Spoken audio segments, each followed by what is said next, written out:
Hello दोस्तों, आज मैं आपको इस वीडियो में बताने वाली हूँ महाभारत अध्याय का दूसरा पार्ट और उसका महत्व।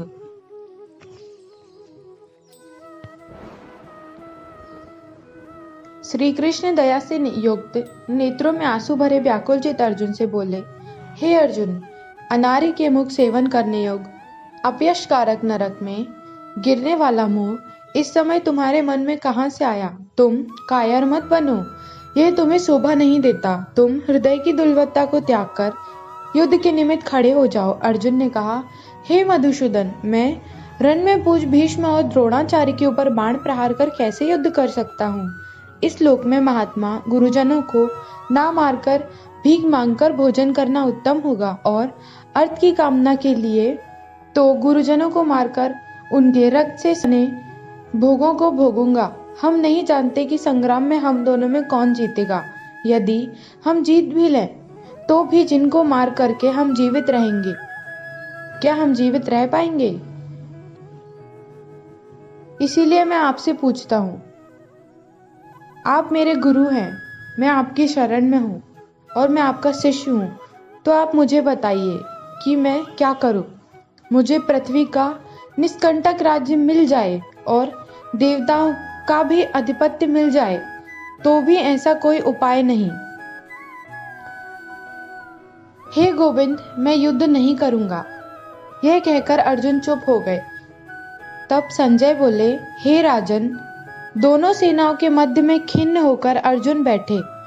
अर्जुन से भगवान श्री कृष्ण ने ये वचन कहे, हे अर्जुन, जिसके लिए शोक नहीं करना चाहिए तू उसके लिए शोक करता है, और पंडितों के वचन तो कहता है, परंतु पंडित लोग ना मारो का सोच करते हैं ना जीवितों का। यह बात असंभव है कि मैं पहले ना था, तुम भी ना थे, और ये राजा भी ना थे, और इसके बाद भी नहीं रहेंगे। जैसे देहधारियों को इस देह की लड़कपन, जवानी, बुढ़ापा ये अवस्था होती है, तैसे मृत्यु के बाद दूसरी देह भी प्राप्त नहीं होती। इसीलिए पंडित लोग मोह को प्राप्त नहीं होते। इंद्रिय के शब्दावी विषयों से संयोग जाड़ा गर्मी आदि सुख दुख के देने वाला है। आने जाने वाले और नस्वान जानकर सहन करो। हे नरश्रेष्ठ, सुख दुख का सामना करो। अस्त वस्तु का तो अस्तित्व नहीं है और सत का अभाव नहीं है। इस प्रकार इन संसार व्याप्त है, उसका विनाश करने में कोई सामर्थ नहीं। इस अविनाशी, अचिंत्य और नित्य जीवात्मा का ये सब शरीर नाशवान है। अतएव हे भारत, तुम युद्ध करो। जो पुरुष इस आत्मा को मरने वाला था तथा मारने वालों को मानता है, वे दोनों ही ज्ञानी नहीं हैं, क्योंकि यह आत्मा न मरता है न मारता है। आत्मा न कभी जन्मती है न मृत्यु होती है, न कभी जन्मी थी न मरेगी। यह अजन्म, नित्य, कभी न घटने बढ़ने वाली और सनातन है। नष्ट होने पर भी वह नाश को प्राप्त नहीं होती। जो पुरुष इस आत्मा को नित्य, अविनाशी, निर्विकार और अजन्मा जानता है, वह किसको घात करवावेगा? जिस प्रकार मनुष्य पुराने वस्त्र को फेंककर नया वस्त्र ग्रहण करते हैं, उसी प्रकार आत्मा पुरानी देह को छोड़कर नई देह धारण करती है। आत्मा को शस्त्र नहीं काट सकते और अग्नि नहीं जला सकती, जल भिगो नहीं सकता। यह ना जल सकती है, ना भीग सकती है, ना गल सकती है और ना सूख सकती है। यह अविनाशी, सर्वव्यापी, स्थिर, अचल और सनातन है। यह इंद्रियों से जाना नहीं जा सकता। यह कल्पना से परे है और इसमें हेरफेर नहीं हो सकता। इसीलिए इसे ऐसे जानते हो। तुम शोक करना उचित नहीं। हे महाबलो, यदि तुम इस आत्मा को नित्य जन्म लेने और नित्य मरने वाला मानते हो तो भी तुमको शोक नहीं करना चाहिए, क्योंकि जो जन्मा उसकी मृत्यु तो निश्चित है, और जिसकी मृत्यु हुई है उसका जन्म भी निश्चय है। अतएव और बात अनिवार्य है, उसके लिए सोच करना व्यर्थ है। जन्म लेने से पहला क्या था, किसी को मालूम नहीं। मध्य में कुछ प्रकट होता है, फिर मरने के पीछे क्या होगा, कोई नहीं जानता। ऐसी दशा में किस बात का सोच करना तुमको उचित है? कोई मनुष्य तो इस आत्मा को आश्चर्य से देखते हैं, आश्चर्य वर्णन करता है तो आश्चर्य मानकर सुनता है, परंतु कोई देख कह सुनकर भी भली प्रकार जानता सबके शरीर में यह आत्मा नित्य अविनाशी कारण सब प्राणियों के विषय तुमको सोच करना उचित नहीं। अपने धर्म को भी सोचकर तुमको धड़कना उचित नहीं, क्योंकि क्षत्रिय को धर्म पूर्वक युद्ध से और कुछ भला करने का नहीं होता। हे प्रियार्थ, बिना इच्छा किए स्वर्ग का द्वार रूप यह युद्धो तुमको स्वतः प्राप्त हुआ है। ऐसा सुअवसर भाग्यवान क्षत्रियों को ही मिलता है। यदि तुम अपने धर्म अनुसार इस संग्राम को नकराओगे तो अपना धर्म और बड़ाई खो जाओगे। सब लोग सदा तुम्हारी अपकीर्ति करेंगे और प्रतिष्ठा वाले पुरुषों के लिए अपयश का होना मृत्यु से भी बढ़कर है। ये महारथी समझेंगे कि अर्जुन डरकर संग्राम से हट गया और अब तक जो लोग तुम्हारा मान करते थे वे अपयश करने लगेंगे। शत्रु लोग तुम्हारे पराक्रम की निंदा करते हुए अनेक प्रकार के दुर्वचन कहेंगे। इससे बढ़कर तुमको क्या होगा? यदि तुम युद्ध में नष्ट हो गए तो स्वर्ग के भागी होगे और जीतने पर पृथ्वी तल पर राज्य करोगे। इसीलिए युद्ध के निमित्त दृढ़ प्रतिज्ञा होकर खड़े हो जाओ। सुख दुख भोग हानि जय पराजय इनका सामान समझकर युद्ध के लिए तैयार हो। ऐसा करने से तुम पाप को प्राप्त नहीं करोगे। हे पार्थ, यह ज्ञान उपदेश ज्ञान योग के विषय में तुम्हें कहा है। अब निष्काम कर्मयोग के विषय सुन। जिस ज्ञान को पाकर कर्म बंधन से तेरी मुक्ति होगी। कर्म योग मार्ग में एक बार प्रारंभ किए कर्म का नाश नहीं होता और विघ्न पड़ने पर भी शुभ फल होता है। और इस कर्म का केवल प्रारंभ ही संसर्ग के भय से छुटकर पूर्व ब्रह्म प्राप्त नहीं करता। निश्चय करने वाली बुद्धि इस निष्काम कर्म में एक ही है और कामना वाले पुरुषों की बुद्धि एकाग्र नहीं रहती, उनकी शाखा प्रशाखा होती है। ऐसी दशा में मनुष्य संदेह में रह जाता है। हे अर्जुन अज्ञानी, उस पुष्पित वाणी को ही स्वर्ग सुख से बढ़कर कुछ नहीं समझते। स्वर्ग सुख को ही जो उत्तम पुरुषार्थ समझते हैं, उनको कामनाओं से चित्त व्याकुल होने के कारण निश्चयात्मक बुद्धि मोक्ष साधन की नहीं उत्पत्ति होती है। उनका चित्त भोगादि में सदैव निमग्न रहता है। जिन मनुष्य का चित्त इस प्रकार मोह में लिप्त है और जिनकी आसक्ति भोग विलास और ऐश्वर्य में है, ऐसे पुरुषों के अंतकरण में निश्चयात्मक वृद्धि नहीं होती। निष्काम कर्म करने वाला पुरुष ईश्वर कृपा से इसी संसार में सकृत तथा दुष्कृत इन दोनों ही का त्याग कर देता है। इसीलिए तुम निष्काम कर्म में प्रवृत्ति हो, वो जो सब कर्मों का कल्याण कारक है। कर्म फल को त्याग कर ही बुद्धि युक्त ज्ञानी पुरुष जन्म से हटकर मोक्ष को प्राप्त करते हैं। जब तुम्हारी बुद्धि मोह बन के बाहर निकल जाएगी, तब तुम्हारा मन आगे सुनने वाली तथा हुई बातों से विमुक्त हो जाएगा। अनेक श्रुति स्मृतियों के वचनों को सुनने से तुम्हारी बुद्धि भ्रमित हो जाएगी। जिस समय वह निश्चल होगा, आत्मा में स्थित होगा, तभी तुमको तत्व ज्ञान प्राप्त होगा। अर्जुन ने पूछा, हे केशव, आत्म स्वरूप में निश्चल बुद्धि वाला किसको कहा है? उसके लक्षण क्या है और वह कैसे बोलता है, कैसे बैठता है, कैसे चलता है?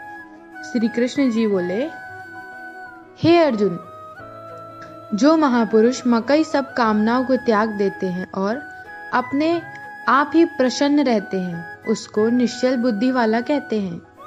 दुख में जिसके मन को खेद नहीं होता और सुख में जिसको आसक्ति नहीं होती और प्रीति भय क्रोध जिसके जाते रहते हैं, वह महात्मा स्थिर बुद्धि वाला मुनि कहलाता है।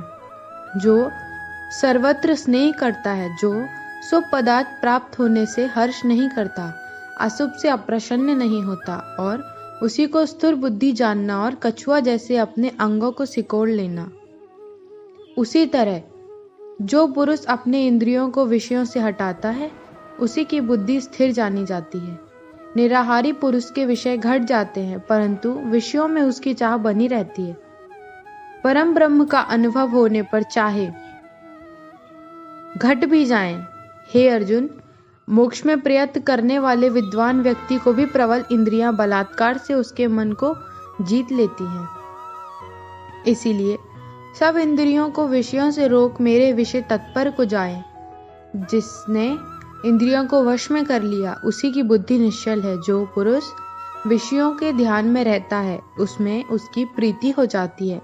प्रीति होने से कामना होती है, इच्छा के पूर्ण होने से क्रोध की उत्पत्ति होती है, क्रोध से अविवेक होता है, अविवेक होने से स्मरण शक्ति नष्ट हो जाती है, स्मरण शक्ति के नाश होने से बुद्धि क्षय हो जाती है। जिसकी बुद्धि का नाश हुआ वह विनाश को प्राप्त होता है।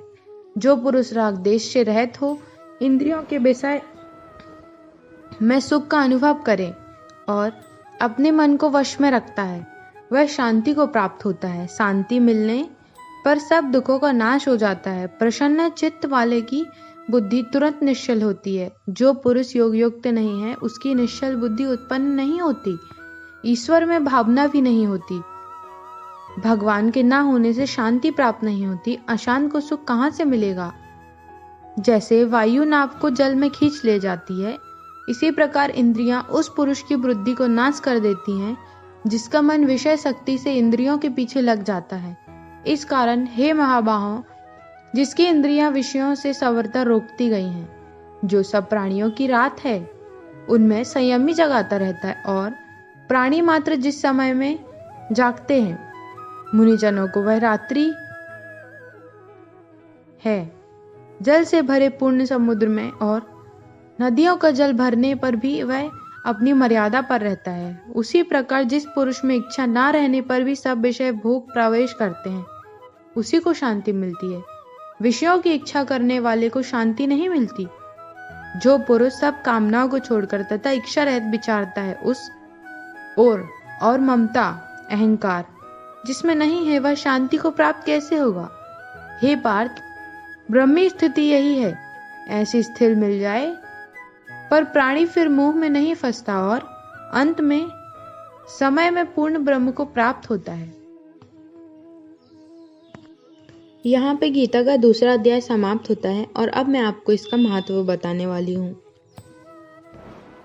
नारायण जी बोले, हे लक्ष्मी, दक्षिण देश में एक पूर्ण नाम नगर था। वहाँ एक देव सुशर्मा बड़ा धन पात्र रहता था। वह साधु सेवा करता था। जब संत सेवा करते हुए बहुत दिन बीते तब एक बाल नामक ब्रह्मचारी आया। उसकी सेवा बहुत करी और विनय करी, हे संत जी, तुम्हें मुझ पे कृपा करिए, श्री नारायण जी को पाने का ज्ञान उपदेश करो जिससे मेरे जीवन का कल्याण और मुक्ति हो।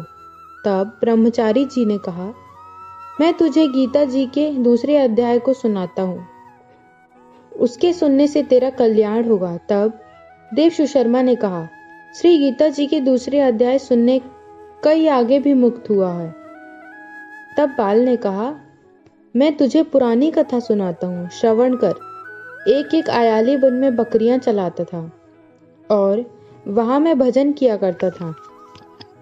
एक दिन रात को आयली बकरियां लेकर घर को चल मार्ग में एक सिंह बैठा था। एक बकरी सबसे आगे कहीं जाती देखकर शेर भाग गया। तब आयली यह आश्चर्य देखकर बड़ा चकित हुआ और मैं भी वहां खड़ा हुआ।